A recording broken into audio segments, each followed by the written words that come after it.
Want to ring the bell? All right. Ding, ding. Come on, watch yourself. Ready? Let's get ready to rumble!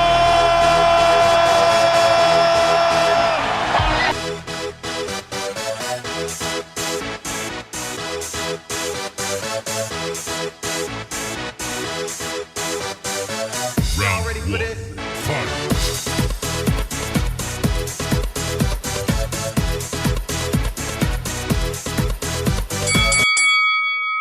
Welcome to the Krypton Report podcast. I am your host, Tyler, the Superman of Blue, the Man of Tomorrow, and with me is my co-host, the Superman of Red, the Man of Steel, Mr. James Cole. Welcome, James. Hey, Tyler. How's it going? It's going good, man. Ding, ding. Let's go. For everybody listening, we decided that this month, because of just reading and everything and what was going on, we flipped. Usually we kick off each month with a Supergirl comic-centered episode, which will be coming next week. But this week, we have decided that we wanted to cover K.O. Because of how it finished. But we do have a little bit of news that we'll go into.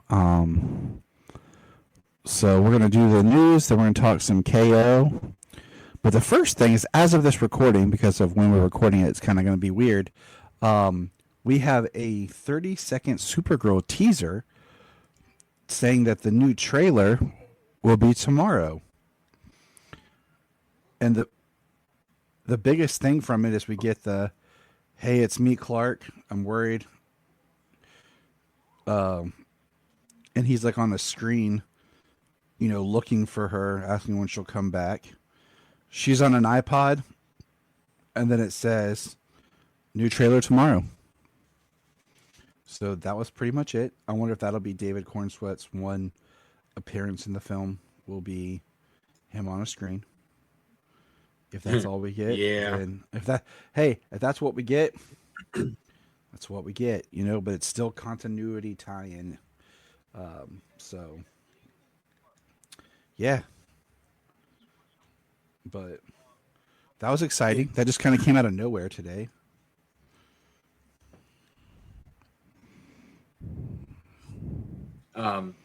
Yeah, I literally just pulled up Facebook and I had a notification from James Gunn posting this trailer for tomorrow. Yeah, I have. And earlier I saw something saying a trailer, but then this came right up. That was it. I have my Threads notifications because that's like the only one. All my other notifications are turned off, but James Gunn's been doing a lot of Threads stuff. So we got this, and we got a new Entertainment Weekly picture of Lobo on his motorcycle, which was just kind of cool, but still kind of not really getting to see him in the best of light. But yeah, let's see what else news we have. You ready? April 9th will be the McFarlane launch for the pre-orders for the Brandon Routh Superman Returns figure that we all were hoping was coming last year during the year of Superman. So that'll be cool. Yeah, I gotta complete the live action collection. I know, that's been my biggest thing. Let's see, keeping it with McFarlane. McFarlane has a new Lobo figure that's come out. I sent it over to our friend Justin DeVoe. Like, hey man, Lobo is coming. And it's kind of neat that they're putting out this comic figure. I was hoping that we might start seeing something here soon about the movie merch. I mean, I guess maybe we'll hear something in May. But What was that you're talking about? Lobo. Last thing I heard was kind of like a Lobo figure. Then you were cutting out. I didn't get any of that. The Lobo McFarlane figure. That's a comic book one that's coming out. Yeah. We have a. What were you saying? Were you saying something about? I thought you were saying something about Supergirl figures. Yeah, that's what I was saying. I'm hoping that maybe we'll start seeing the Supergirl movie stuff maybe in May or April, because I figured like When did we get the Superman stuff like pre-order? It was at least a month ahead of time. Yeah, as of now, we haven't seen anything previewed. Well, I haven't seen any figure picture leaks or anything yet either. So, let's see. We got McFarlane released Supergirl Collector's Edition, and it's from her first appearance figure. And some of these McFarlane figures are making me mad because now, like, every figure comes out, it's like a deluxe, so they're all like $30-some, and they just have a bunch of extra crap that I don't need. They got the Black Canary from Justice League figure coming out. And then they have the Joker that is and isn't the Jack Nicholson Joker. Yeah. It isn't Jack Nicholson, but it is that Joker. They just can't use his likeness because then they'd have to pay him a lot. A lot. Almost everything. Then we have a Superman vs. Mongol 2-pack, The Return of Superman, where he's in like a version of the black suit. That looks pretty cool. The one that I really want is the 7-inch kryptonite display. It's a glowing replica. That is the one I want. It's like on a gold Superman stand. I want that for my office. I just want to have a giant chunk of kryptonite. That sounds awesome. Let's see here. What are some weird news? Some weird news is that I guess Wendy's has these really weird block-looking DC figures of Superman, Flash, John Stewart, Green Lantern, Supergirl, Batman, and Wonder Woman. And there's a Sinestro, but they're called like DC Rides. I think they come in a 2-pack, like you get the hero and the villain, because like the Flash comes like with Reverse Flash, and they're both on a treadmill. I sent you the picture of it, and you were like, "What is this?" But I haven't been to Wendy's yet to check it out, so I'm gonna try to get over there. Yeah, it looks kind of terrible. It does, but if I can get one, I will.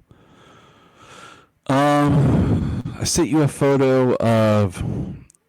They're putting out some really awesome statues that I wish I could afford of Batman and Superman. One is Batman with bats around him with Bruce Wayne over the pearls. The other is Superman in like the Crystal Fortress standing above Baby Kal-El and his rocket ship. It looks amazing, but I can't sell my kidneys. Let's see. Not even just one? Not even just one. Walmart has some Superman underwear for sale, which is awesome. I had to go and buy that, so because I'm a sucker. I'm trying to group all my information together. Let's see here. There was a test screening that said that Supergirl had a runtime of 1 hour and 45 minutes without credits. I'm kind of curious to see if that's true or not, because if it does, that is really short, and I don't like how short they're making movies. Like, for me, 2 hours, 2:15, that, 2:30, that's the sweet spot for as much story as you're trying to tell. But yeah, anything under 2 hours is too rushed, and even 2 hours feels rushed sometimes. Especially with a larger story. I mean, how much stuff they put in Superman, it just felt like it was too rushed, cut too tight. Now, let's jump into some comics. DC has announced Supergirl Survive, a new Elseworld titles from Ethan S. Parker and Griffin Sheridan with art by Rod Rice. Teenage Kara Zor-El and baby Kal-El are sent off together in an experimental rocket, forced to navigate a universe that is anything but welcoming. It releases in June. Looks like June 3rd. That sounds pretty cool. Like a young Supergirl with a baby, like what she was supposed to originally do. That could be cool. I'm in. Yeah. Yeah, that's an interesting, a nice, a pretty cool, interesting tale, putting her in the forefront and her actually kind of, yeah, taking on her original mission. So we get a new look at Summer of Supergirl special, the movie variant, available June 24th. We'll kick off the Summer of Supergirl. So that's some really cool looking art for that. I'm looking forward to that book. One that's really got me and James excited is first look at Dark Knights of Steel 2, written by Tom Taylor and art by Otto Schmidt. It releases in June. So yes, sir. We love the Dark Knights of Steel. I thought that was a great book. Even though it did make Batman pretty much the only thing that's awesome in the world yet again. Not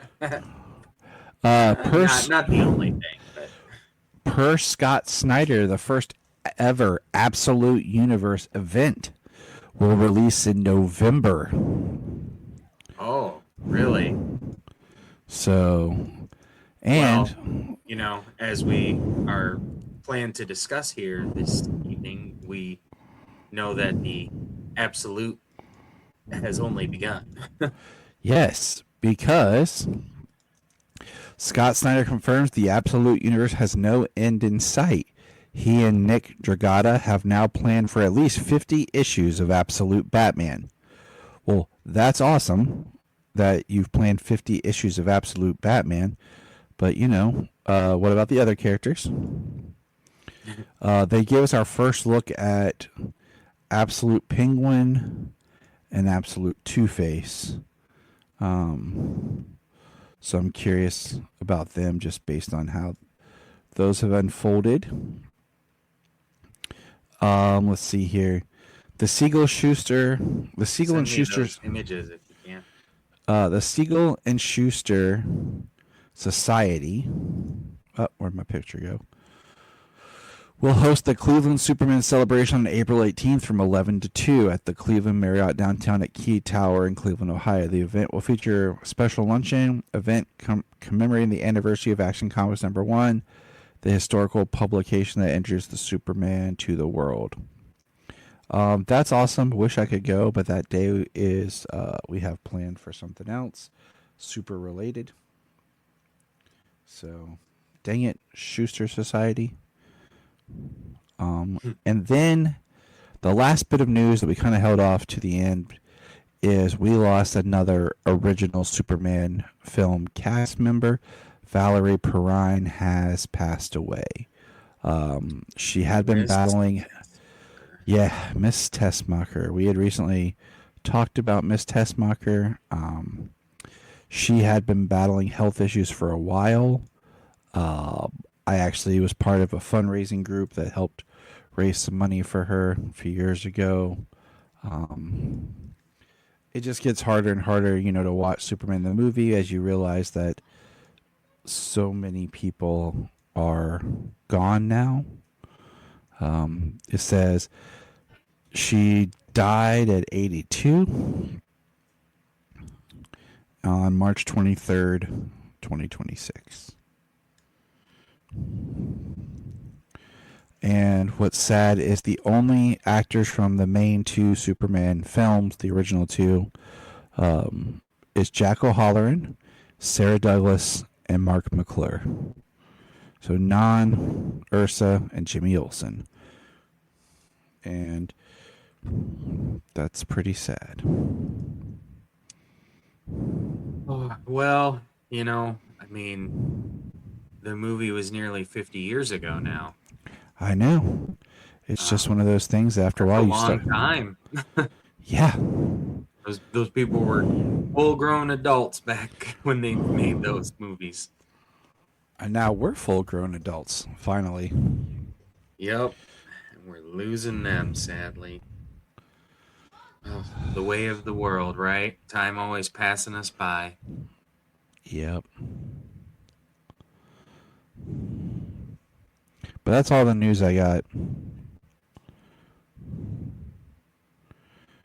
That's all the news I got. So, it's time to get into it. It's time to talk DC K.O. All right. So, KO officially came to a conclusion. KO was once again kind of like one of these not a crisis type events, but somewhat of a big altering event. And before we dig into it, James and I did a whole episode about the bracket of KO. Whoo, man. I don't know, it's been a while. We did it, and it was pretty much pointless. It was fun, though. Oh, it was fun. We had a good time. We did have a good time, but man. Well, KO is like 42 issues from, beginning to end, with even the core amount being like 8 fight books and then 5 KO books. So that's like 13 books there. Yep. And I think that's the majority of the core story. Yeah. But then it's got tie-ins on Superman, Justice League, Aquaman, The Flash, and Titans, and even at least one Green Lantern book. Yeah. So it was a pretty big read. It was, and like I read all the books as they came out. I went back, and after it was all said and done, I went back and just reread the core issues. Because you can get what you need out of KO by just reading the core issues, and I recommend the fight books. Other than that, I really think it was pointless. So, yeah, I mean, the core books, they do touch on and tell you kind of what things have been happening and where people are. But, I mean, each writer did a really good job in their part. I mean, they did. But before we start this, James, let's just, for those who may not know, let's enlighten everyone. What exactly is KO? Well, I mean, it seemed like it was, what is KO? I mean, you nailed it when you said it was kind of like this crisis that wasn't this universe shattering and changing crisis where the universe is rebooted, Yeah, so the whole point was Darkseid. This goes back to the original All-In special. And when Darkseid basically became, even bigger of a god, that he just overcame and became part of everything and created the absolute universe, the absolute planet that is full of his energy. Yeah, every atom is permeated by Omega energy. So you had to basically, it boils down to Darkseid is powered by this Omega energy, and we had to get the opposite energy built up through a fighting tournament so that someone could fight Darkseid and become King Omega. A lot of big energy titles tossed around here, but yeah, for a wild and such a large crossover event that they did here, it was very well done. I must say. I will say yes and no. And I'm not trying to be negative here. I'm not. But I really feel like they pitched it as this big battle royale, this big like tournament fight. And you know, when this starts, and we'll break it down in the issues here soon, people, don't worry, okay? When it starts, we basically get this where the champs go through a gauntlet and almost half of them are, you know, taken out in the first issue by having to go through this gauntlet. And then all of a sudden you're like, oh, okay. So then, you know, they're all of a sudden like the book ends and you have a bracket that has a bunch of people eliminated. And you're like, oh, that's not even how brackets work. So that's really what upset me, is because I was expecting, you know, we do get the really cool, the fight, you know, the fight month where you have all these books that are fight books with people paired up and everything, which is what we thought the entire KO event was going to be. But it is not at all what it was. So that really upset me there. And then kind of how it ends. So, but I'm not going to jump to that right now.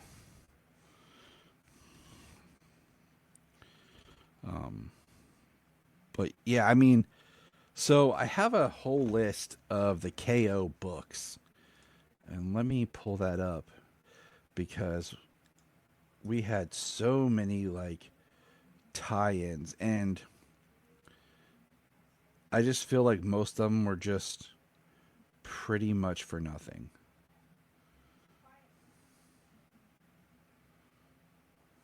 Well, I mean, you can't say that everything is for nothing, because everything is to progress each person's story farther.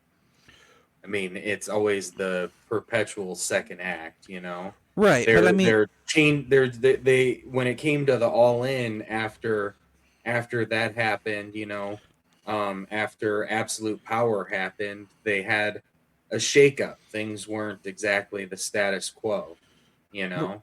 So but I, that gives new stories to tell with all of our characters.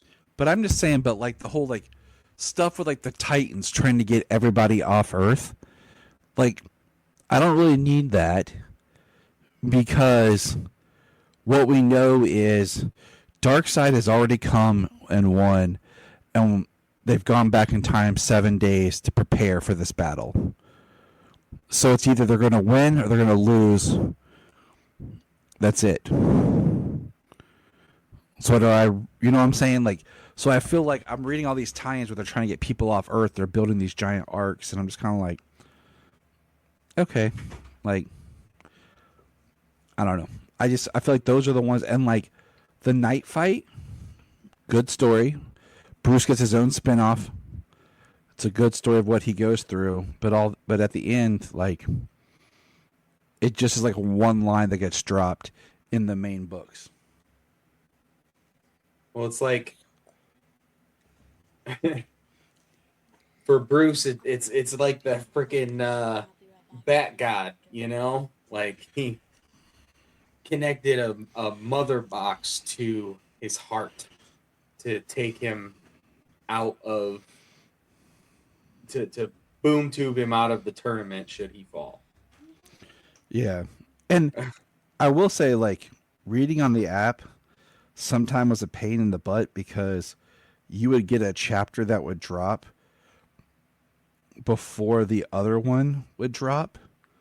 So some of the stuff you would end up reading out of order. Well, it kind of just depends on when it came out and when it dropped on the app, because it usually dropped a month later. Yeah. So, but the main books dropped in time. Well, then you've got your weekly books that got to continue, you know. Yeah, but I'm just saying, like, for example, Superman 35 takes place like right in it would technically be like right in issue 5. And I read issue 5, and then, Superman 35 dropped on the app. Oh, did it? Mm-hmm. Hmm. So that's my question to you is, James, are you happy with how KO turned out? I mean, I had a really fun time reading KO all the way through. The ending, I mean, you want to go to the ending? Yeah, I say we'll get there. Um, But but like I said, I'm a little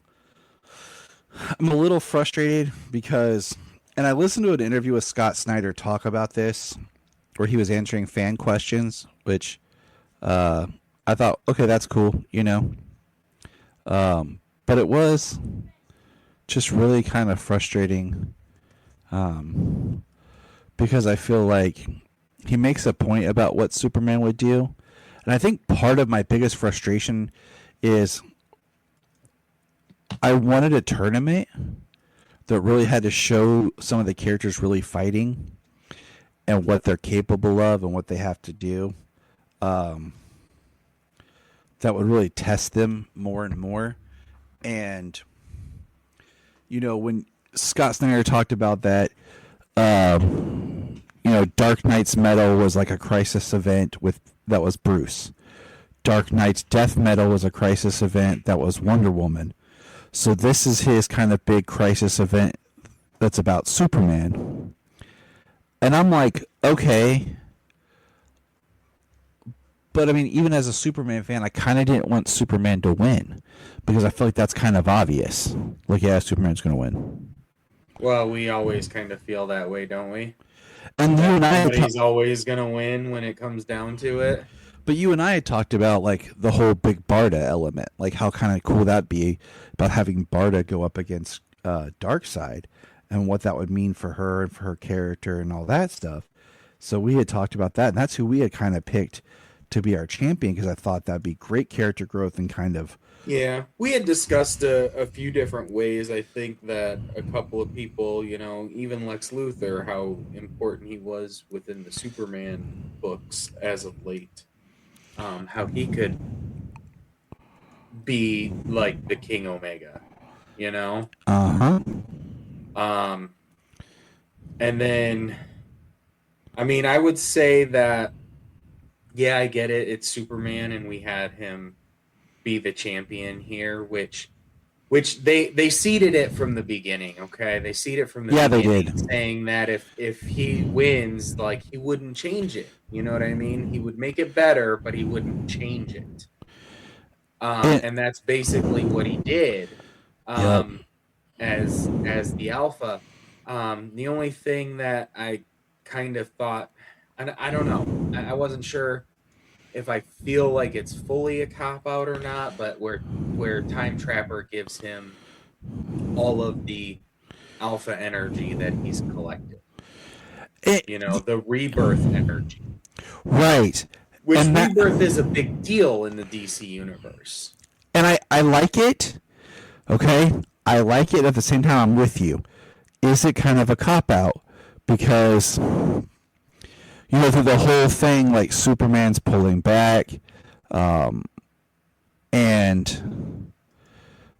it's not until he basically loses. Lex beats him because Lex, uses kryptonite and all this stuff. And I want a quick thing on that. Like, I think DC really needs to lock in some of their kryptonite or what exactly it does. Because I'm reading these stories where they're referencing kryptonite, and I'm like, that's not what that color kryptonite's supposed to do. So just saying. Well, when it came to Lex in this one, he used like mixed kryptonites. Well, that's fine. That I completely got behind that. That was cool. But yeah, I'm just kind of like, So, I mean, that's they did seed it from the beginning that that's kind of how it was going to happen when it came down to it, because there in the last handful of books here, they kind of give you a couple of potential outcomes as to like the King Omega and what's going to happen. but it's not till the beginning of KO number 5 where it actually happens and it shows you what's what. Yeah. And I think, like you said, like, I think maybe if it was something a little bit different where it was like they were in the tournament and Superman was about to lose, and then Time Trapper froze time, popped in, and they had their little exchange, and then like Superman emerged or whatever. But it was just kind of like almost like a cheat. But it is an interesting thing with like how they've used Doomsday as like this symbol of death and rebirth and death and rebirth. And Well, I was wondering. Yeah, I did. I thought that was interesting, and I want to talk about Doomsday when we move forward. But I thought it was interesting. Because they always, especially in the core issues, they showed the game night, and that being a thing, and it does happen, apparently in the real world as we see as well. But it was this kind of perpetual loop that Time Trapper had Clark in that he didn't actually realize until Time Trapper knew what needed to happen. right. And I was just like, okay. Like, and what he told them wasn't 100% the truth. It was basically that Darkseid had, the win, but he knew the only chance was souping up Superman with the alpha energy. So it's just kind of like, why didn't he do that from the beginning? But you still needed to build up the other energies as well. Right. And I mean, they gave it to us. So one of the things that I did like, primarily my favorite tie-in would be the Justice League and the Superman books.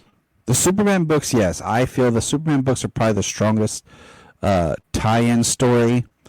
Go ahead and talk before I enjoyed the Justice League because of the characters from different points in time, going on kind of this suicide mission.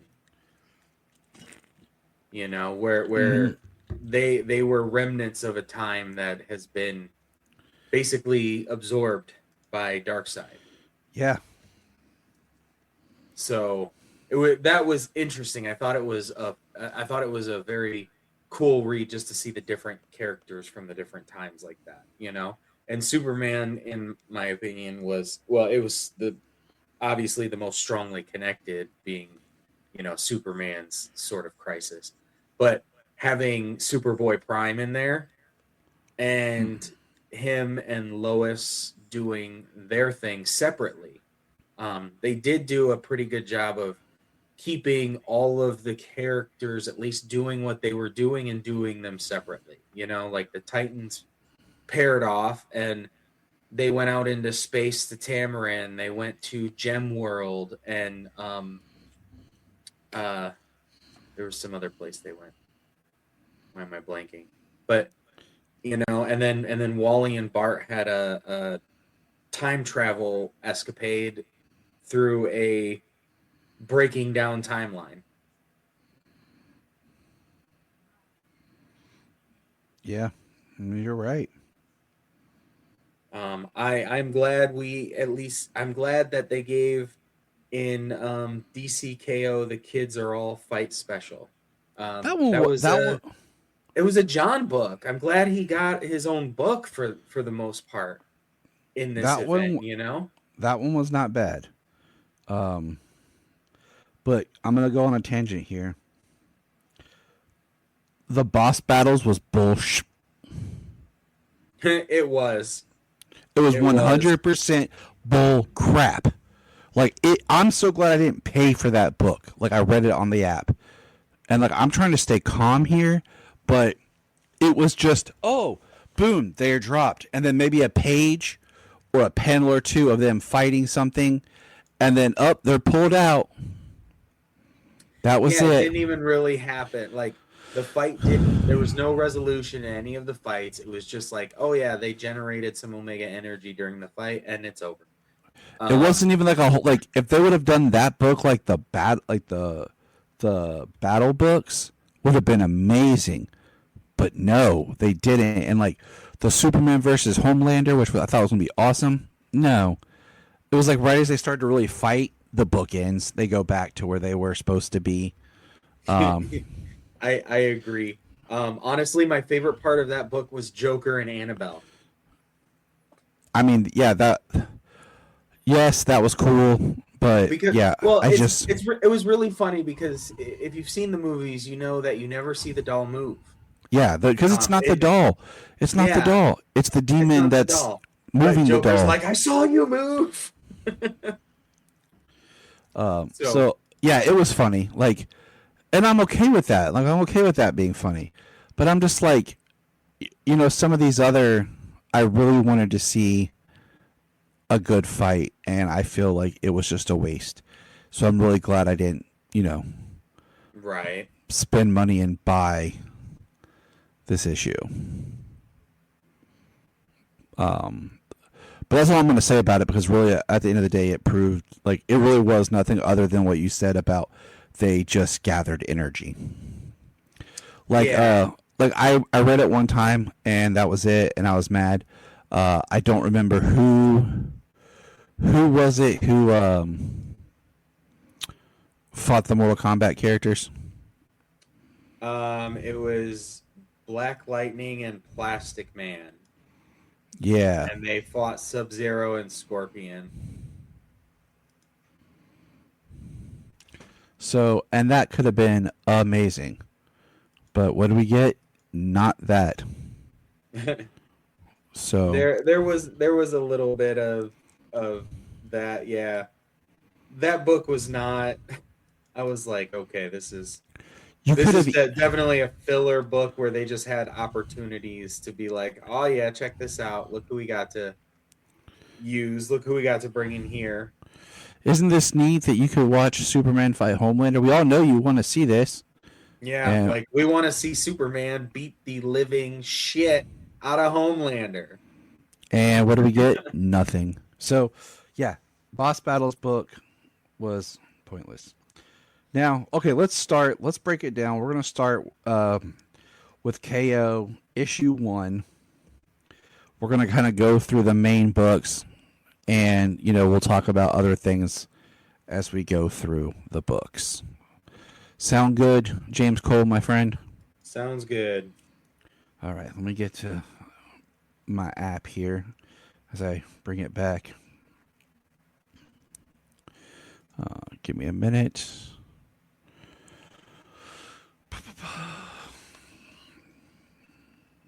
All right, so KO number 1. It starts, we see Superman basically, his cape is ripped. We see him putting on the shards of his cape, wrapping them around his hands with the suns, the miniature suns. And he's walking into, what looks like he's walking into like an arena. That's how I took it. Yeah. I mean, this is how they previewed the book and all the things was Yeah. like getting ready for this fight tournament. So, yep. Yeah, so we kind of get the setup for the story here. We got the game day, and I mean, right here in the beginning, I warned you, Clark doesn't like a game unless no one has to lose. This is losing builds character. So does winning. And there's he does say something about where he likes it where everybody can win. Yeah. He only likes playing if everybody gets to win. Yeah. And so right there, I mean, that's kind of like you're telling you how it's going to end.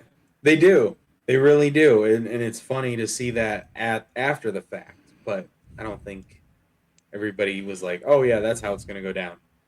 But we get Darkseid, and he is just, and they talk about him. He's everywhere. It's not even like he's just, his embodiment is his sole location. Like, he is within everybody. He is controlling everybody. He is anti-life across the world, and that's where we find out that Time Trapper kind of shows them this is what's going to happen, or this is what happened in 7 days. That's what we have to do. This, what they do, the King Omega tournament. Yeah, I mean this. He's like Gotham, Themyscira, the Rock of Eternity, Oa. He's like you said everywhere. He's like it's like fifth dimensional. And what's interesting is when they're talking about stuff here that we even get a call out to the New 52 in Flashpoint. Yeah, they actually reference a couple things in this entire. They reference other crises, and they even reference Doomsday Clock Which is important. within this story. And I mean, I think it's important because it shows that some of these stories that we've read and talked about matter. But in this, when they talk about the tournament and what must be done, Superman says, "We're not doing this. Forget it." And I mean, I guess in like a way of like as a writer, like the idea of like they're pushing Clark like you have to do this, you have to think like Doomsday, and like the idea or not Doomsday, Darkseid, and the idea of Clark getting to a point where he has to fight and like he has to beat down his friends, what that would do psychologically, to him, Right. and And that's one of the things he did throughout this. And they really did, I think, in this book, really stress how, um, no matter how hard he has to fight, he still needs to. He's still going to be Superman. He's not going to compromise his beliefs, his way of things, by actually going through, like, fighting without mercy. He fought till the end, but not in that way. yeah, like he's still gonna be Superman. Like he's gonna do what he does, and it's kind of like okay, I get it. Like, I'm the Superman fan here too. You know what I'm saying? So it's not like I'm like ah. I'm like okay, I get it. Okay, cool. But they decide they're going to round up all the villains because they don't want the villains to be in the tournament. They're going to put them in the Phantom Zone. Does that sound like something you would do, James? Well, they certainly don't want the villains to be the ones to remake the universe in their image. Mm-mm. I think is their primary concern here. Yeah, it was a pretty extreme measure on it, but I mean, when it came down to it, the way they talk about it, the way they experience it, that it's just overwhelmingly, Darkseid in control of everything. It's the stakes of everything. Like, Clark talks about walking and all the stuff that he hears, all the people, the fear, everything, and that he has to do this. And then we see them all kind of getting ready, because they have to enter the heart of Apocalypse to battle to get the energy that they need. Do you feel that there's certain elements of the story that over convoluted the story? Um, I mean, yeah, kind of. I mean, you got these giants here at the forefront, you know, kind of at Yeah. this Coliseum kind of thing. So we have this like, so when they get to the heart of Apocalypse, which is where they have to go to battle, you find out that other gods have died here, is what we're told. And then we have these other, you know, basic giants appear that you're just like, what? I But mean, that's kind of comics in a nutshell, though. You know. hmm but I mean, yeah, and that's where we have all these Justice Leaguers, and then all these people that are fighting. And the what got us like from the beginning is in book one, Bruce gets stabbed through the chest because we hear that the portal is closing. That Clark's not fighting to he's not battling to win. He is battling to like for his friends, for everyone to catch up. And Bruce gets stabbed in the chest and turns around, and there's Giganta, Joker, Starro, King Shark, Lex Luthor, and Cheetah. And the then we get like a quick look at everyone who's still in play. We get a nice kind of like, what would you call, like a breakdown? It's not even the bracket yet. It's like a roster Yeah. Yeah. of Definitely who's like a roster or a lineup. of who's still here. And Eh, it's interesting because some of these people that are on here, I totally forget that they're in here because they definitely don't get any time. But then we see the heart of Apocalypse, and we see like the people who were taken out are formed like statues. And then it says he like his three destroyers, and we see the feet of Absolute, Superman, Batman, and Wonder Woman. And then they say, where is it? Because what they don't know is that there is one last champion among them, the king himself. That's right, Darkseid. Dum dum dum. Yeah.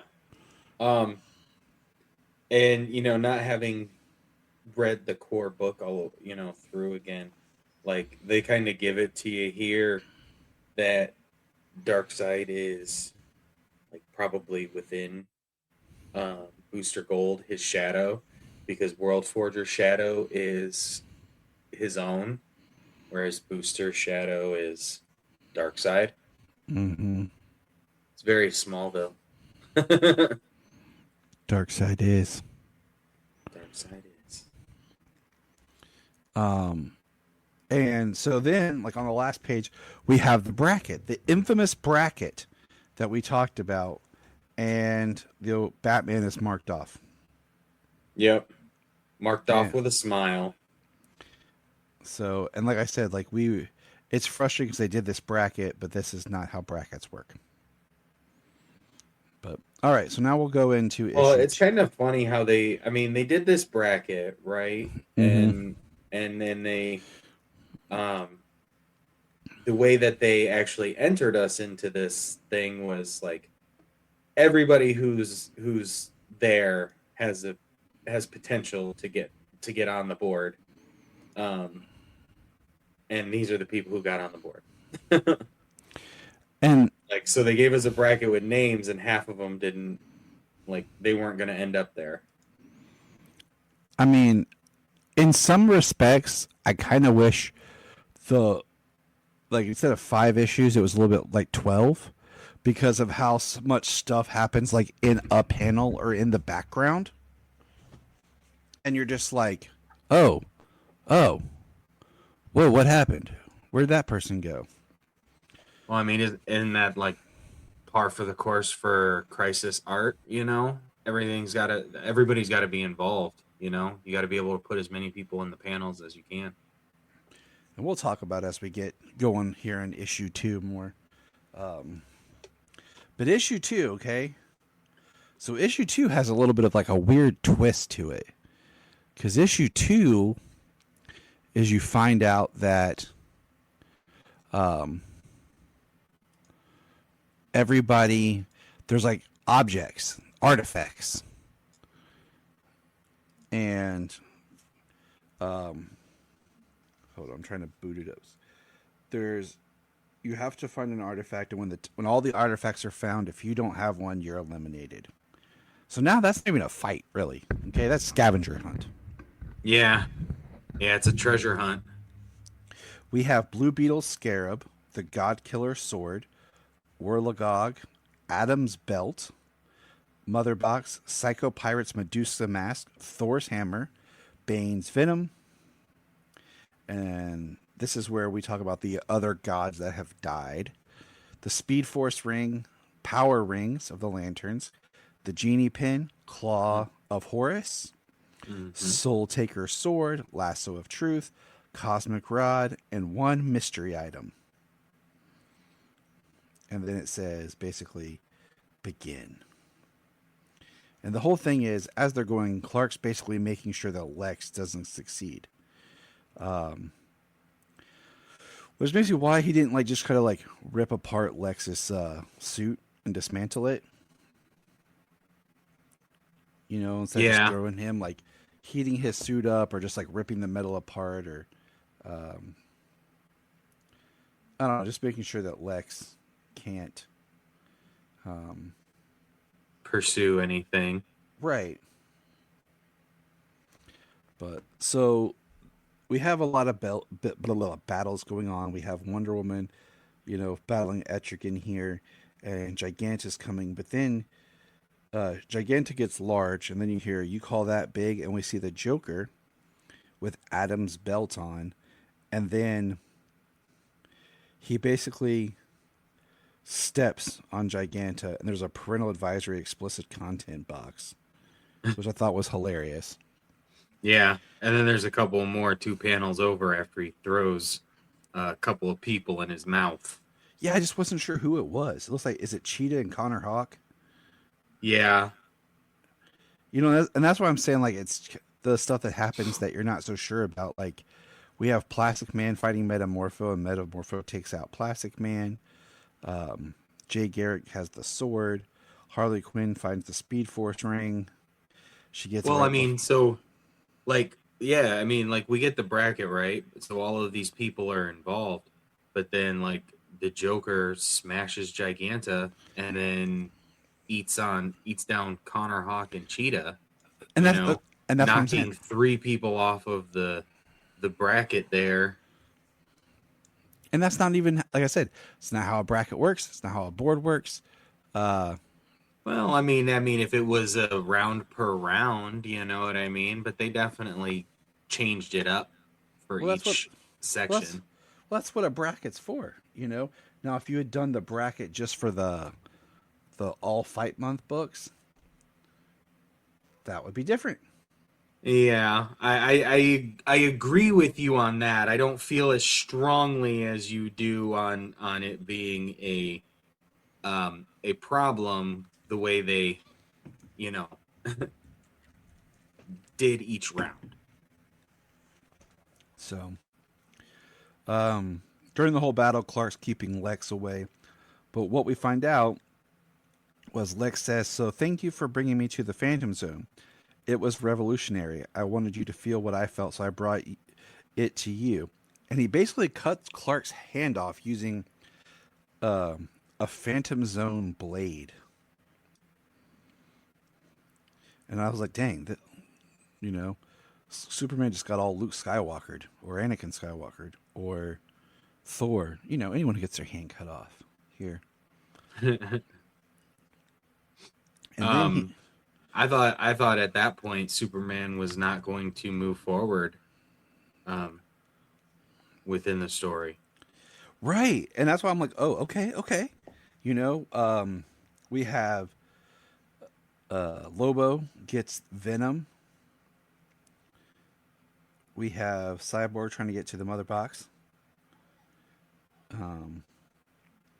Then we have Starro releasing stars and gets Power Girl, which totally forget she's there. You know, Firestorm, Jay Garrick, Wonder Woman. And Wonder Woman gets Thor's hammer. There's Jason Todd. We see him. He says, "Hey, Joker, how's this for a punchline?"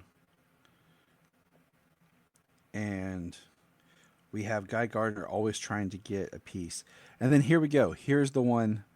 Joker shrinks. We see Jason go, "Damn it." Then the next thing we know, Barda is screaming. Something hurts. I haven't felt this since the fire pits. And it's Joker shrunk down and he's inside her brain. And if you look in the back, like she's taken out in the background.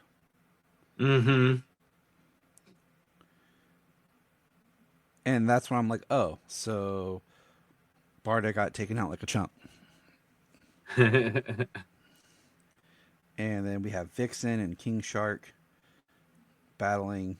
Zatanna gets the star. The God Killer sword. Etrigan gets the genie pen.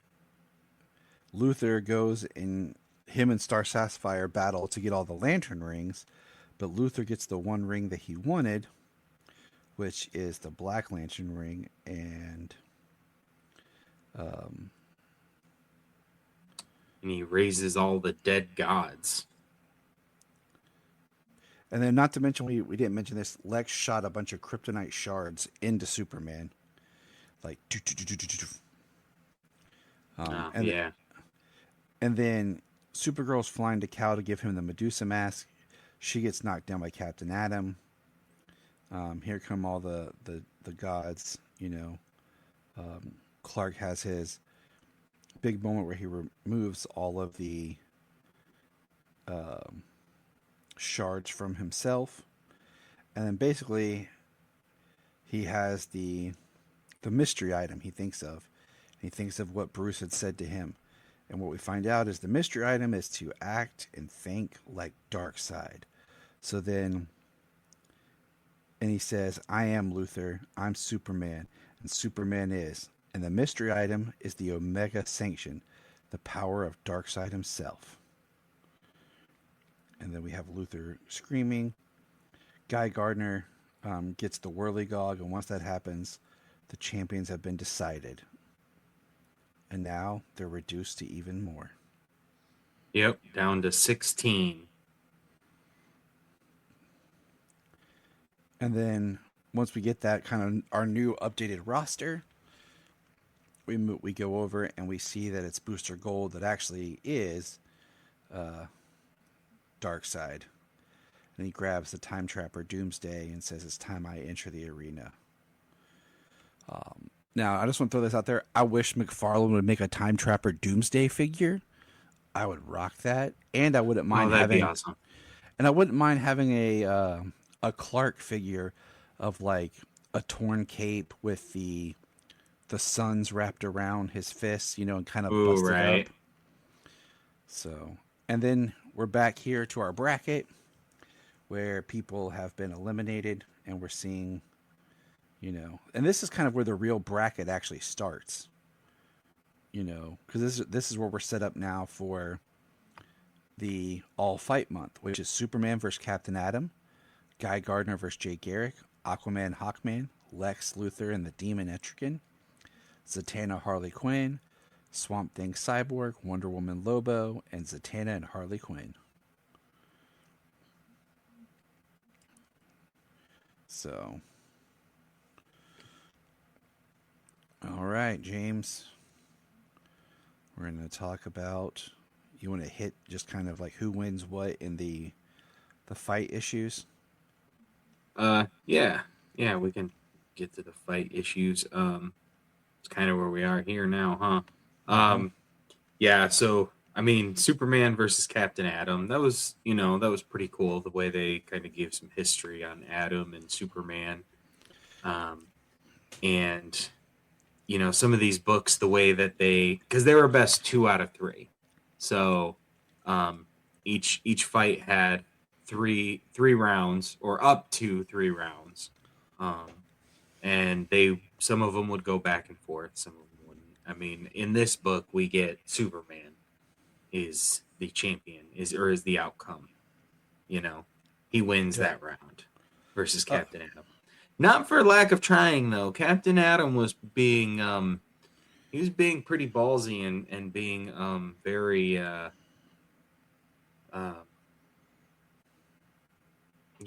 like mission oriented. He was trying. Yeah, he was. And him, like, what do you do? Like, take all of his forms, because like the heart puts them in a location for each round, and each location has a specific connection to one of the characters. And then they fight in the first round. The second round, same style location, but in this second round, they're able to choose forms from basically any time or parallel universe to kind of like power themselves up, or be a different version of themselves to fight each other. Um, and then in part 3, I mean, all the rules are out, and it's just like an all-out brawl. Yeah, like where Superman turns into Superman Prime from the 853rd century versus Monarch. Mm-hmm. And like you said, it's pretty cool the way. I mean, just it makes it fun, and this is what I thought more of KO was going to be. And Well, like they had like 8 of those in a row. And this is Superman destroys Captain Atom, and he basically says,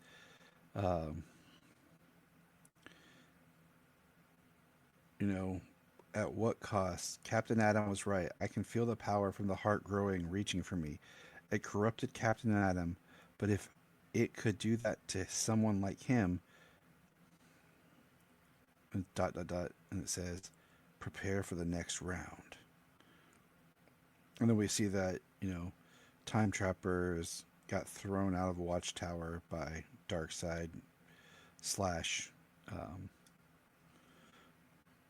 Booster Gold.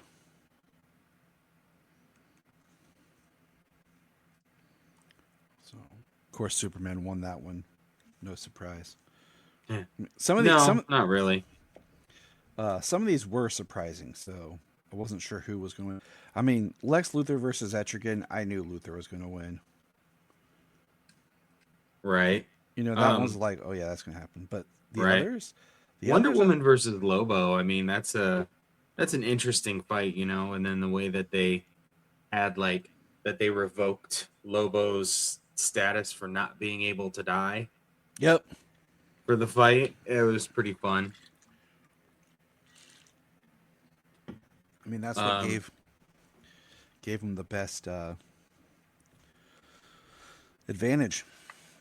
Yeah, it did. Harley Quinn versus Zatanna. I mean, it seems like a given, but and Zatanna did win, but Harley pushed her, Mm-hmm. And I like that they kind of used her psychology background there to kind of give Z the push she needed, as she should. The ones that I wasn't so sure of, like Cyborg versus Swamp Thing. Mm-hmm. I was like, huh. Okay. Which I actually really enjoyed. I did. Cyborg versus Swamp Thing.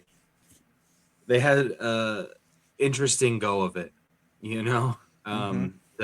The technology, so he could basically obliterate Swamp Thing, like disintegrate his body, whatever. And then Swamp Thing basically doing the same to him, but with like a plant acid, kind of digesting him. That was really cool. One thing that I have kind of liked since the Absolute Justice run was Aquaman and the change that that character has gone through Yeah, so we have in his Aquaman versus book. Hawkman. So Aquaman's got this water kinesis power like Mira had before, um, but he is connected to the blue, which is I don't know if it's similar in respects to like the green and the Yep. red. It's just And like water. yeah, Which is weird because the blue, if it's water, like that means it would be in the red and the green. Like it would be in everything. So would the blue well, be I the most mean, powerful? the red and the green can't actually survive without the blue. I mean, Right, exactly. plants can't survive without water, animals can't survive without water. So, I mean, it could be an interesting concept. I actually am going. I want to go back and um, read the Aquaman before, or read more of the Aquaman because I read the first two issues, but I hadn't gotten any farther on that one. But I want to read up through 10 because number 11 starts KO. So there's not a whole lot before that. And now they just kicked off an Emperor Aquaman book. I mean, the KO tie-in for Aquaman and stuff that was kind of going on in his book was really good, but I just feel like it just didn't tie in So enough. right. So the tie-ins in this were really interesting. You know, the Titans like evacuating Earth, helping to save as many people as they can, or at least get them as far away from Darkseid as possible for as long as possible. Um, you know, Superman was pretty tied to um, the main story, like we said, but we got a lot of those. We got a lot of time with Superboy Prime, which was awesome. He Hmm. was the primary in the Superman books, which was really cool. Um, but it did give us some Lex Luthor, did give us some Superman, Lois Lane, um, like I said, the Flash with Barry and them. But the point of all the tie-ins, I feel, is the way it wrapped up, um, the way that KO wraps up with 4 and 5 is Darkseid in this battle in the KO event here, and this is why Darkseid is so threatening. Is he is literally attacking on like every front possible. You know, he has Yeah. he has people stationed all over the galaxy, all over the universe, throughout time.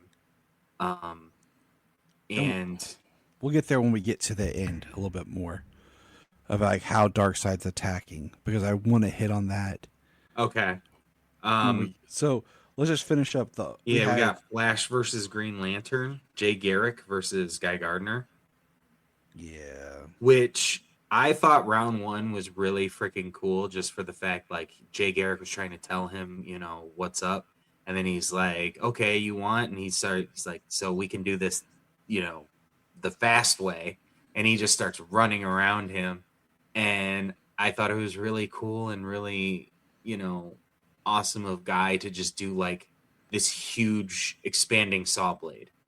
Mm-hmm.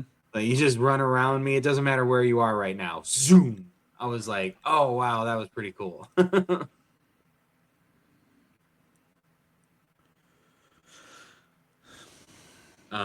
And then Jay Garrick actually becomes the Speed Force in one of the rounds, and that actually plays into um, the story moving forward as well. Yep. You said Lex Luthor versus Etrigan. You knew that Luthor was going to win. Yeah, I mean, because you put it Luther and the whole.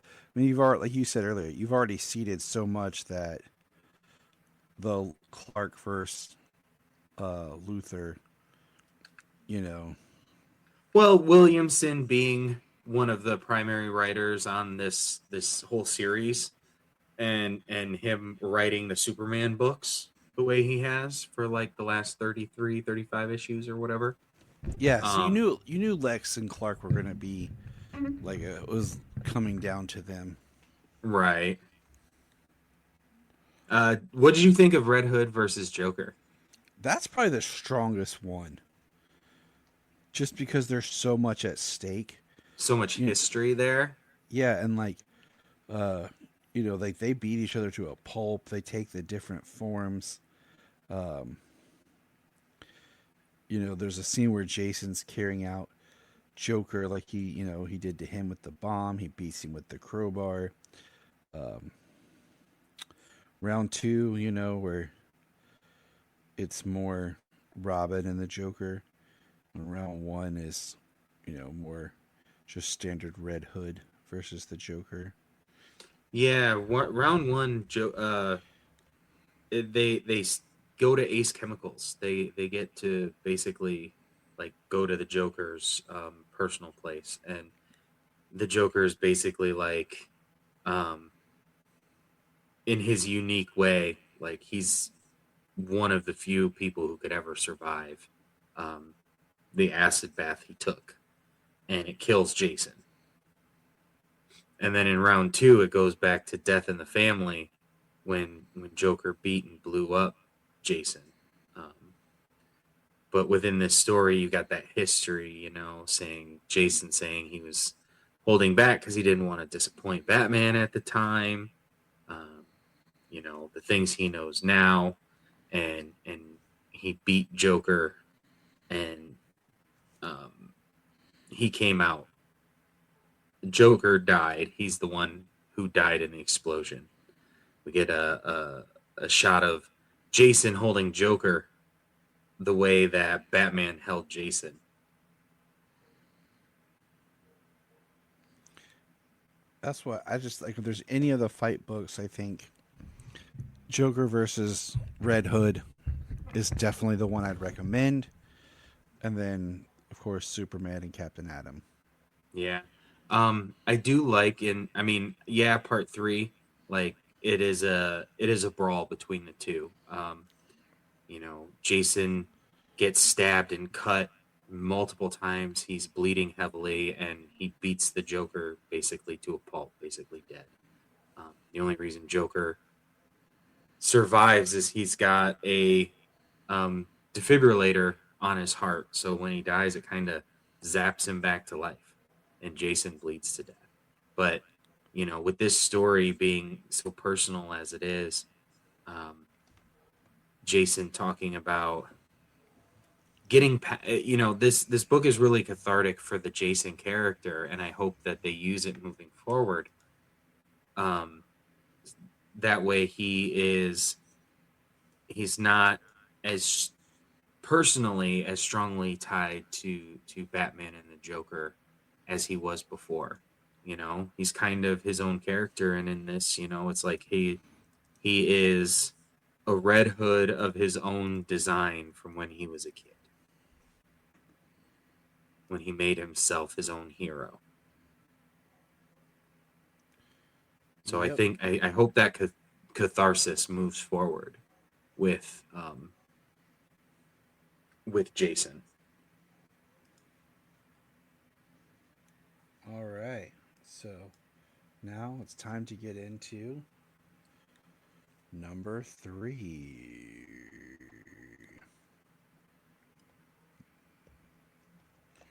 All right. Number 3. Booyah. Hmm. And this is where we start like on a planet, and we're not really sure what's going on. And we'll kind of jump back to that in a minute. But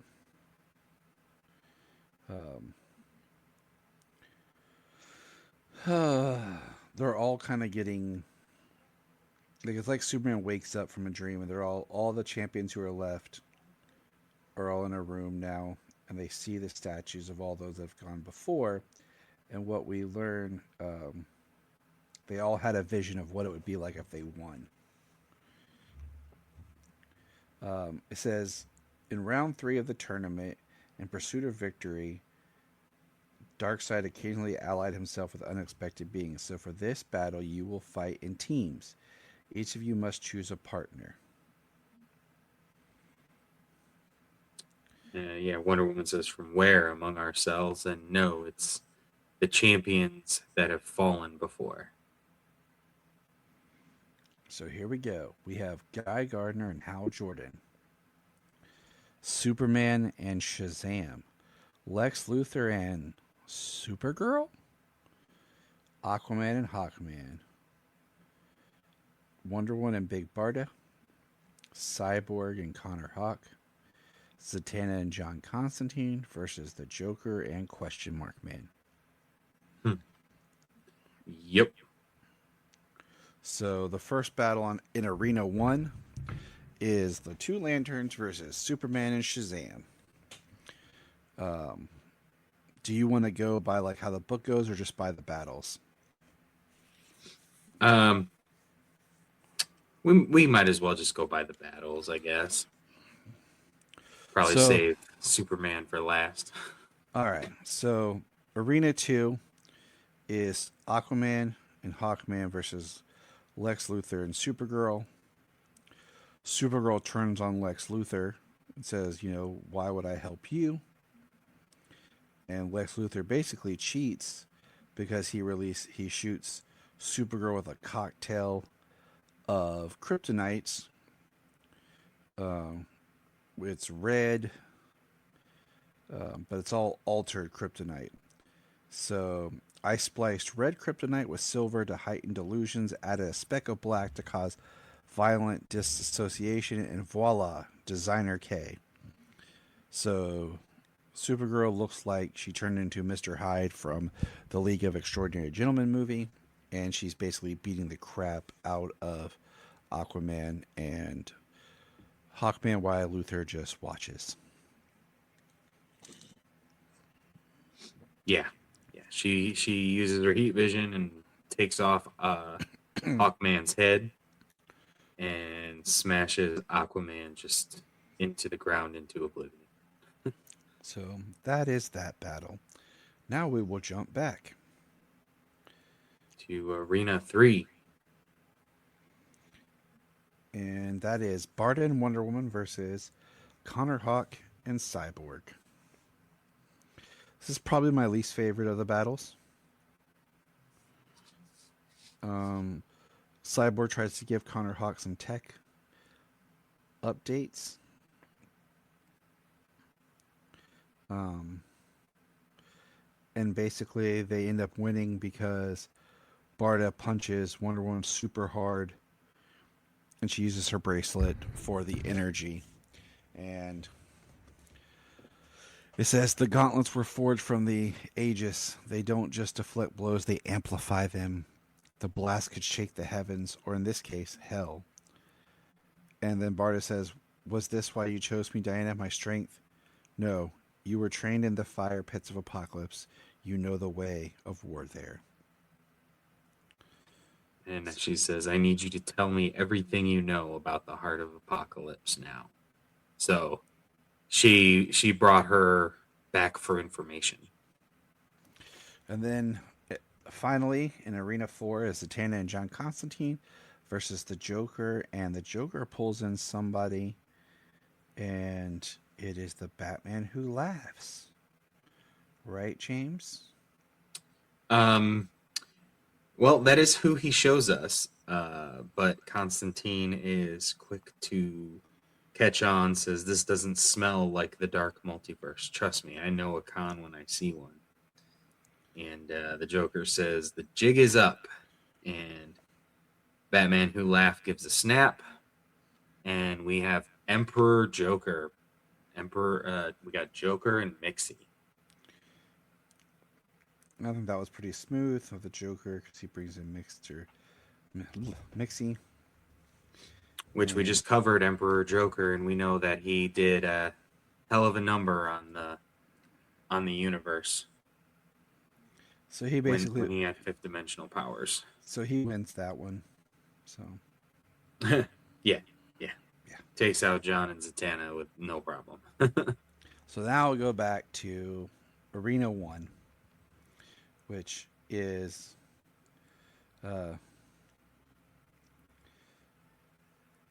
my favorite part is right here. Of course, no hard feelings when we kick your asses. Superman says, of course not. But that's not going to happen, right, Billy? And Billy says, aw, hell no. And he says, Superman says, language. Sorry, but Superman, thanks for the second chance. Anytime. So they start battling. And, guys running his mouth. And Hal makes a construct of the Black Mercy, throws it on Superman. And Superman starts seeing like his world with him and his son and his parents and everything and feeling whole.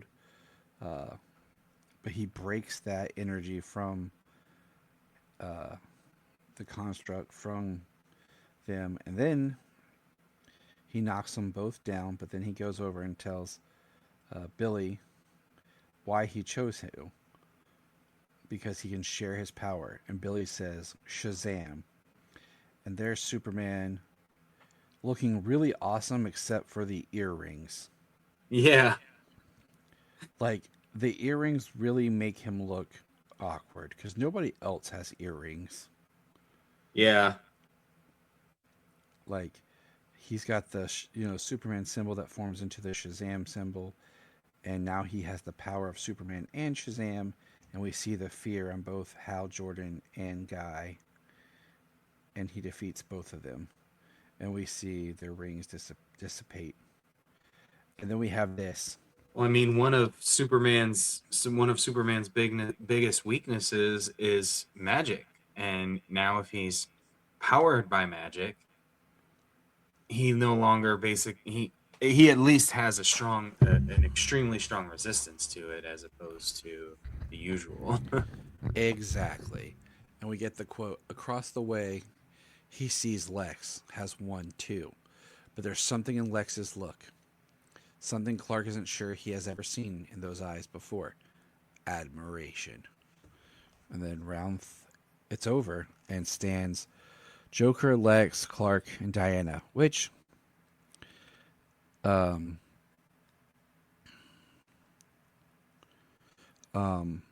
is cool. Don't get me wrong, but at the same time, it's like, okay, all right, makes sense, Right? But then you got Clark, so powerful, Superman. You got Diana, demigoddess, and you got Lex Luthor, smart guy with a power suit, and then Joker, just unpredictable psycho.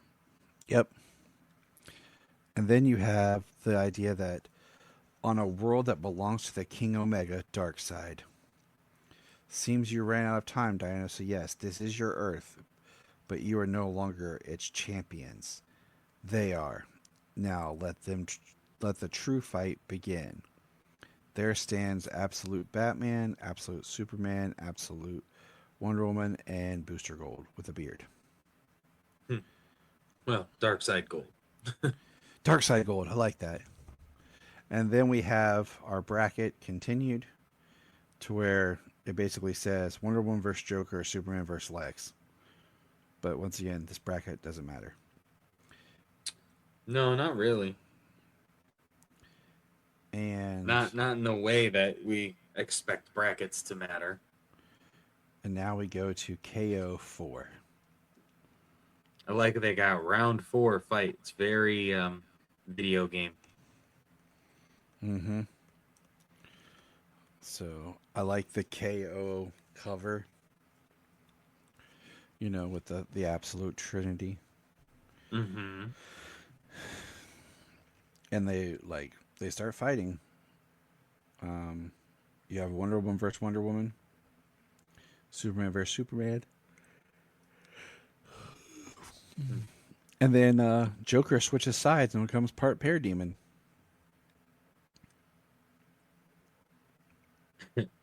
Yes, he does. And then this is when they learn that Darkseid is inside Booster Gold. And then I love the art here where you have Wonder Woman's face, but it's split between the Absolute and our Wonder Woman. Yeah, that was pretty cool. I was expecting to actually see that more, Mm-hmm. more splits between each of the characters, but we only got that one. Wonder Woman states I get to actual lasso a horse, and Absolute says it's called sacrifice, and it doesn't just make people talk. That's what her lasso is, and we see a four-headed beast. But the one I like is at the same time as Clark and the boy rocket towards each other. Yet again, Clark scans him on a cellular level. Nothing. All three of these beings know what he knows, what he wants. There's nothing to them but him, Darkseid. And then the two Supermen collide with the power of 52 megatons. Clark is barely able to reabsorb the energy to protect his allies from being obliterated. Then you have Absolute screaming, "Is that the best you can do?" And then we have the Joker beating up Lex, which is just awesome. And then Absolute Batman, of course, has kryptonite for some reason and stabs Superman in the back. He got a piece from Joker. Joker took it out of Lex's suit. But he uses it and he replaces his bat ears, 2 points of kryptonite, and friggin' Rhino charges Superman in the back. But then the best thing happens now on the next page in the panels, but like it's so small you almost miss it. But suddenly they all feel it, something coming into the competition. Joker feels it most of all, right in his chest. Ah, bang. And there's Batman. And this is how we feel like Batman cheated in the tournament by strapping a mother box to his heart. So if I died, I'd be transported out. But then the heart made me fight my way through heaven and hell as punishment for cheating. You mean for being Batman? And it says, see Night Fight 4, but also, yeah. So real quick, your thoughts on Night Fight right here while we're at the... So yeah, while we're here at Night Fight, I mean, the way so Night Fight was, I thought Night Fight was pretty. I did like the alternate versions of the Batman. I did like the boys being different Batman. The stories were really good. It is just kind of that idea of the Bat God, though. You know what I mean? Batman can survive anything because of contingencies. But once you get past that, it's kind of like, okay, well, yeah, sure, of course. But the different worlds, Dick Grayson being Batman in one, Jason Todd being Batman in another, Tim Drake being Batman in another. I thought Tim Drake's Batman was awesome. I really did. I thought that was probably the best issue. In regards to that, I guess. But the fourth issue with Bruce kind of them giving Bruce this idea of he's always been this loner and he's always questioned himself being Batman, especially with the soldiers, all of the kids and everybody around, everybody fighting the same fight he is.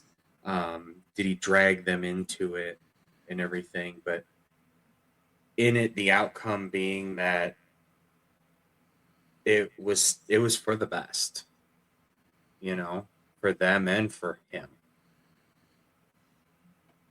I mean, I thought in that regard, it was pretty good. And the stories themselves were pretty good. But I think 3 and 4 were probably my favorite in that. I mean, where he basically becomes Grandpa Bruce and everything. I think that was really... To little Alfred, Damien's son. Yes. That's where I think it really gets into the whole heaven and he fought through heaven and hell and everything, because he really had to... the emotional weight and everything that he went through. Right.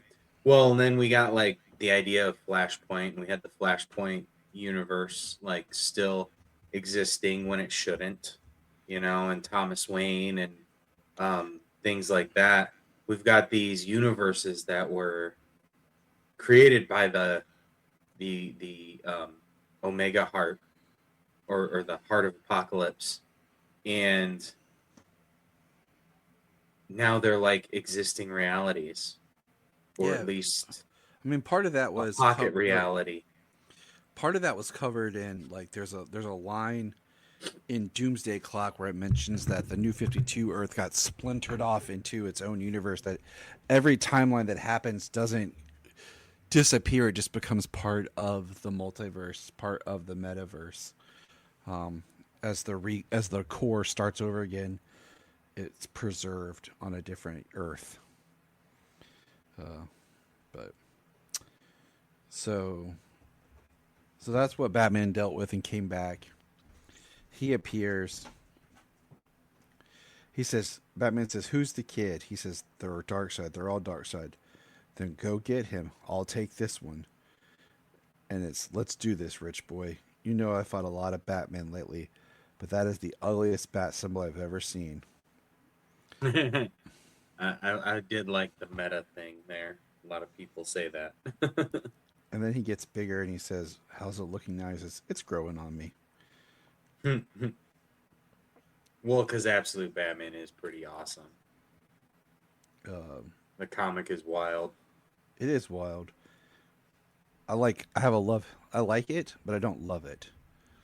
But I like it a lot too. Um, I think I'm more interested in the villains in Absolute Batman. But this is where you have basically. Isn't that just Batman though? But it's also how Scott Snyder writes it all, you know. Right. And we're gonna do a whole Absolute episode eventually. But they're all fighting and everything, and then Superman basically powers up and punches. Clark only has a split second to catch his breath before the piece is shattered by the voice again so familiar. "Fight, fight, you insects, fight." And in that moment, all Clark's anger focuses with laser-like clarity on a new target. Clark gives everything, every ounce of energy, physical, mental, spiritual. It's a punch that could break the world, even a god's concentration, at least for a moment. And so he punches Booster Darkseid, or Gold Darkseid. Booster Side. Darkseid Gold. Darkseid Gold. That's where it was. I was like, what would he have? Well, Booster Gold is 2 words, so I just figured Darkseid Gold, right? Yeah, it works. Are we free? I think so. It was a nightmare, like being a passenger on your own. So all the absolutes are now free from his control, and Lex says he let them go. And then they all look, and we see Darkseid's giant face saying, "Greeting, champions." And they look at each other, these heroes from Twin Earths they know.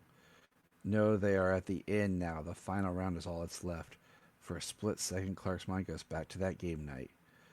This is the finish line. All that was left to do is roll the dice.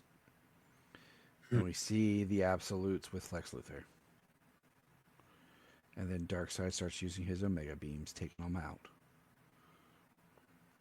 And then Clark yells, "Is that all you got? Is that it?" And then this is when Luthor says he is waiting for a winner. No, Luthor. And it's at this moment that Lex uses his suit's one final blast to win. And so it is done. We have our King Omega. The tournament is over. And it says, "Don't go yet. We're not done. There's another part of the story you must know." And then we have this part with Saturn Girl talking to Darkseid Zordon here. And, Nice. which is neat. And we kind of see how things happen. The art on Darkseid in these books, like Darkseid looks great. Yes, he does. Even Darkseid Zordon looks awesome. And so this is where we could jump into, if you want to get more detailed, jump into Superman, the Superman tie-in issue. But you don't have to. You know what I'm saying? Like, they do a good job explaining what happens in part 5. But, and so we have part 5. And so the winner is chosen. It's Lex Luthor. Yep. Savor this moment and then take the heart unto yourself. Gather your power, adapt your new form, and fight for your crown. And then we're back at that game night, and this is where we learn that Clark, instead of rushing out like he did in the first issue, this is where Doomsday appears, and he realizes it's a pocket kind of timeline that they saved Clark in. In the Time Trapper, as Doomsday says, as Doomsday and Superman, you and I have been locked in a cycle of death and rebirth for years now, Kal-El. I've always believed my role to be that of your destroyer, and yet an unlikely source revealed the truth to me. I am not meant to destroy you, but instead to save you, so you can destroy him, Darkseid. It is time to break the cycle. What do you mean? Let me show you. Yeah, so the source that revealed it from the Superman issue was Lara, Superman's mother, Kal-El's mother. She tells him that, you know, even with all of his knowledge of time and everything, that you know, his specific rebirth ability was made to save the universe, was made to counteract. It's the Omega energy, whereas Darkseid is, or it's the Alpha energy, whereas Darkseid is the Omega energy, the energy of destruction. He's possesses the energy of life, which is his rebirth. And you know, kind of with Doomsday being this character, you know, I do feel like this is kind of a cool resolution because Time Trapper is this version of I keep saying Darkseid, this version of Doomsday from a future where he has died so many times and come back so many times. He's this powerful time traveling being, very intelligent now, where before he was just a brute. So to have this character with this evolution and actually kind of take into account his history of death and rebirth, I did like that, you know. But I thought I thought that Doomsday was. I ultimately thought that Doomsday was going to fight Darkseid, but you know, thinking about the rebirth and the image of the universe, it makes sense that it had to be Superman. And this is where we get our line about the metaverse bending to his will, and it says that's in Doomsday Clock. He says, if I do this for you, you must promise me something. Anything. When. I promise, then let this begin. Well, what he says just before that, before when, he says, Doomsday Time Trapper says, I contain both Omega and Alpha energy. If I grant you all the power of creation inside of me, you may be reborn this one time instead of me. So him coming back to life from his death in the tournament. You won't be able to return ever.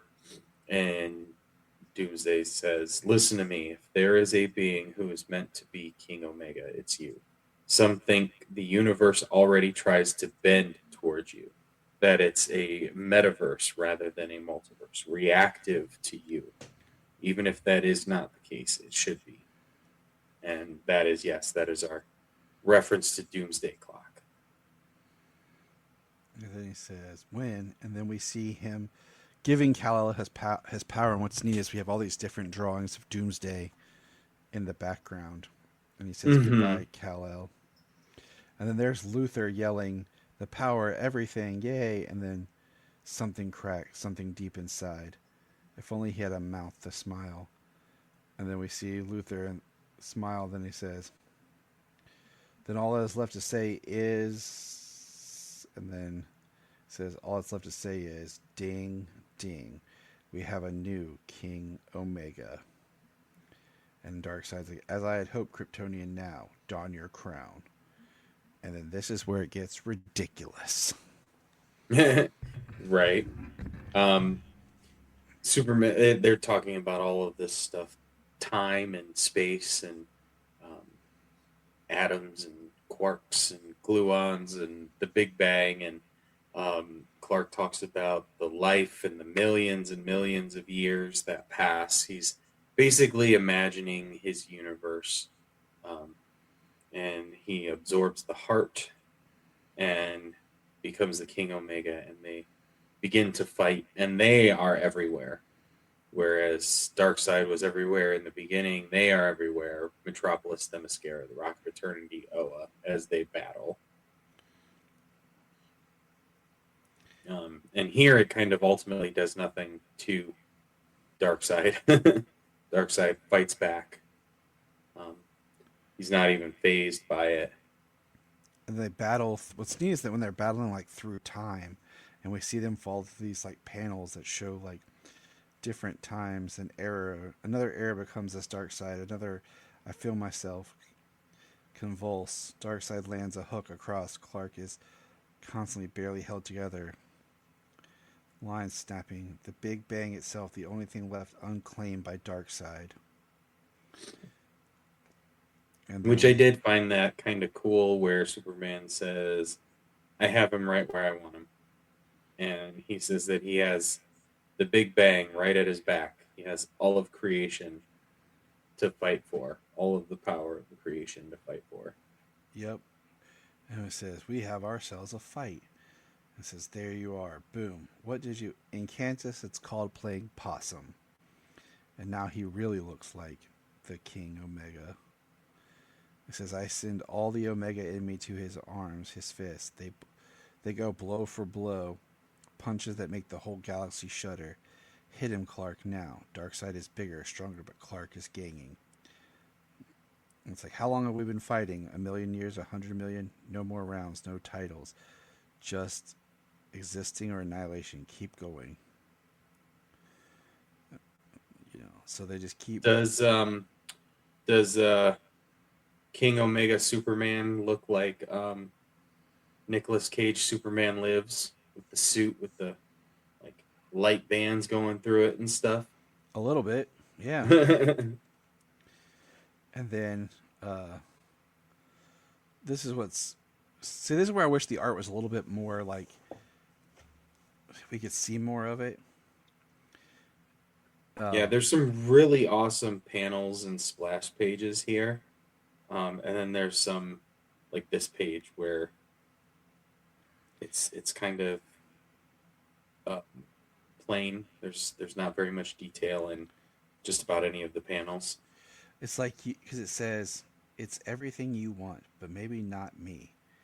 No, don't. What will this gain? The blast might knock him back. What month, a year? But you'll be back where you started worse. You can't do this. You can't quit. For the record, I'm not quitting. I'm just tagging them in. We see all the other heroes come back and it says, you fool, why? And it's like hits. It says, you had a chance to win. Why? It's simple. Lois said it best. I like games where everyone wins. My name is Clark Kent. I am not a King Omega because we don't need one. No one should hold that much power because when only one person wins, none of us do. What we need, not one hand to save us, but many. Every hand, their hands, and yours too. And this is where it talks about, you should go. The rift will keep you safe from what's about to happen. But I'll be back. Now go. Get to work. And this is basically where Clark is putting everything back the way it was before Darkseid came. And that's where I feel like it's this, not cheat, you know, not like, okay, what it was all for, because he didn't make anything better. He's just like, hey, I'm not going to be in control of this. I want everyone to make their own decisions, so I'm just putting it back so that this didn't happen. Well, I don't think that it didn't happen. I just think that the Well, what didn't happen was when Darkseid actually did come to Earth and destroy it. What they were trying to avoid. So he takes well, it. yeah, He takes it back to like right before that. So we don't have everybody escaping the Earth. We don't have, a lot of the stuff that happened in the other books because it's kind of put back together. And then we have where Barry Allen's been writing this history book, which coincides with the new DC Universe history. We have a thing that says Book Zero, a whole new chapter. And then what we find out, and this is where it gets to be crazier, is that while this was going on, the same thing was happening on every other world throughout the infinite multiverse. yeah. So Darkseid is gaining Omega energy across the infinite multiverse. And it says, each believing they could stop me. With each fight, the fire pits burn bright and the Omega energy fuels me. Each will succumb to my will, my control, anti-life.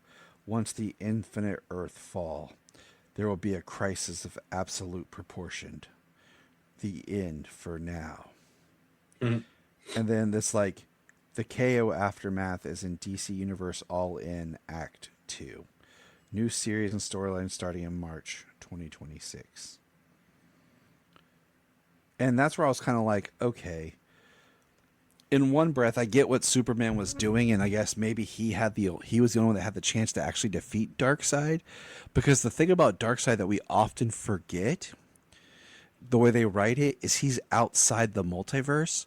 So, Darkseid will come to your Earth, he'll come to that Earth. It's the same Darkseid. We're not dealing with different Darkseids. It's just one. So if he's doing this with, this world, and all of our heroes here to have this battle, he's doing it on every world. And that's kind of where they leave us with building to another crisis of absolute. So the interesting thing that we've got here, before we get to the very end, is isn't that Pandora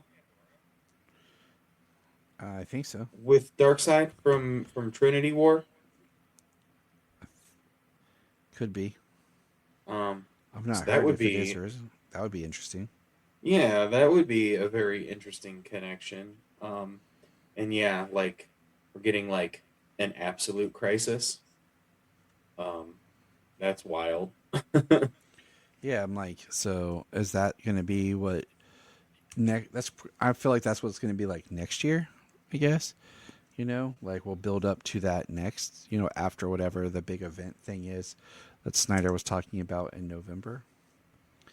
But, that was KO. Did you like it? Or did it kind of just feel like, I don't know. I feel afterwards, it's not that it was for nothing, but it's like, I get where Superman's coming from with what he chose to do, but at the same time, like, what if he had just defeated Darkseid but didn't realize what else was going on? And like they all thought they defeated Darkseid, but he's resurrected because he was absorbing more energy than they realized because of everything else. Because then that means On the other Earths and things. then that means that like if Superman was King Omega or whatever, then he would have to like battle every other champion on every other Earth to become like the Alpha King Omega. Right. And it kind of reminds me a little bit of Metal and Death Metal, where you have one event and you think that's it, but then it levels up in the next one that ties to it. And I feel like that's kind of what we're getting towards, where whatever didn't Scott Snyder helm those as well? Exactly. And that's what I'm saying. So whatever this next part is going to be, it's going to be, something bigger. So I mean, yeah, this book, they do stakes, right? They do these really big stakes, but and they do stop it. They do prevent it, but ultimately, it's not like a crisis because it doesn't reset, you know. Yeah, it doesn't. All it does is Superman just puts So- everything back the way it was, and doesn't change But it anything for the moves us better. onto that chapter to make it bigger. Exactly.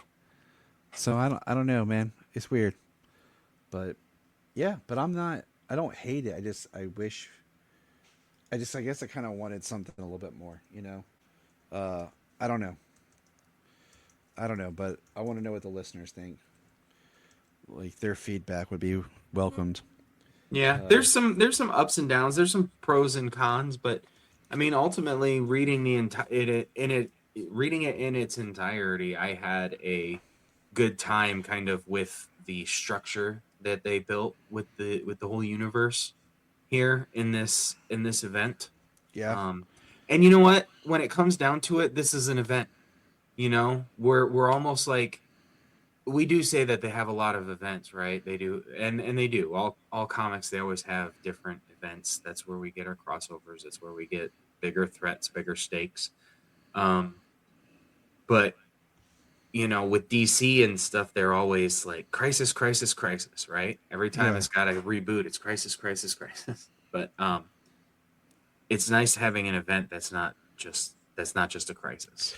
Right. And it was like, I agree. I 100% agree. But I just, last thing here, and we'll get out of here, is I started something. If you check our socials and everything, I've decided that each month, on the last of each month, so March just ended, I'm putting out a newsletter that will just kind of sum up what the previous month did, specials, highlights, what to look for, and then what we'll be kind of looking towards for the following month. So, you know, it'll be on Substack, it'll be published on our Patreon, and then links will be provided on our other social media. So check that out and let me know what you think of our newsletter, and I'll keep building on it. I think it'll be something fun to do. So if anyone has any thoughts or questions, check out that, contact us, and remember, Look up in the sky! thank you for checking out the Krypton Report. Please click our link tree in the show notes to follow us on your favorite social media platform. We have a $1 Patreon, just $1 a month to keep us going, and in return you get exclusive shows and specials. If you want to join us on an episode, send us an email or a message. Hi, this is David Patrick Wilson. I played Superman, Clark Kent, in the television production of It's a Bird, It's a Plane. Enjoying every minute of being right here on the Krypton Report. This is Dan Jurgens, and if you want to have a good time, keep listening to the Krypton Report. Jason J. Lewis, the voice of Superman on Justice League Action. And you're listening to the Krypton Report.